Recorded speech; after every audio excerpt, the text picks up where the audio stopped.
J'ai eu l'opportunité, d'aller, dans la région, qui s'appelle Wallam et où en fait, depuis plusieurs années, on a vu une entrée de réfugiés qui arrivent du Mali. Je dois dire que le Niger est un pays extraordinairement généreux. Malgré le fait que c'est un des pays les plus pauvres du monde, ils ont gardé leurs frontières ouvertes.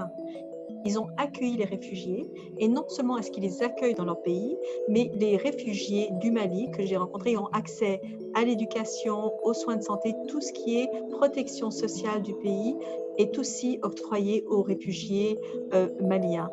Et ça, c'est une exception dans le monde. Bien sûr, il y a beaucoup de femmes et d'enfants qui sont très impactés par justement par le déplacement. Donc, est-ce que vous avez pu en rencontrer quelques-unes et qu'est-ce qu'ils vous disent? Comment ça se passe pour elles? En fait, j'aimerais bien vous parler de quelque chose qui m'a vraiment touchée, qui m'a vraiment émue.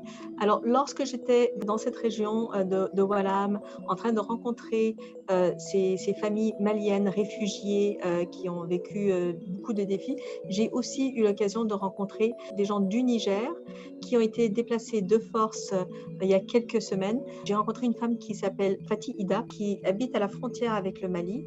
Son village entier a été détruit. Elle a vu sa famille, ses voisins assassinés devant elle. Elle m'a raconté des histoires d'horreur, de ces groupes armés qui sont en train de violer, les femmes de tout âge et même certaines jeunes filles et et aussi mais même au point où elle me disait, ils prenaient même leurs vêtements qu'ils avaient sur le dos. Elle s'est enfuie, elle est allée voir le chef du village et elle a demandé de l'appui et en demandant cet appui, elle a mis en péril la vie de son chef de village qui a été assassiné sous ses yeux. Elle s'est enfuie avec ses 9 membres de sa famille, dont sa sœur qui était enceinte.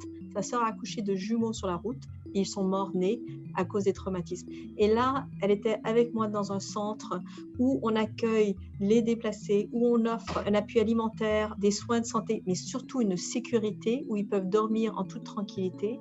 Mais elle est encore excessivement ébranlée. Elle avait une petite fille dans ses bras, sa fille à elle, qui avait à peine 6 mois et elle m'a dit: «Si ma fille avait été un garçon, ces groupes armés l'auraient aussi assassinée».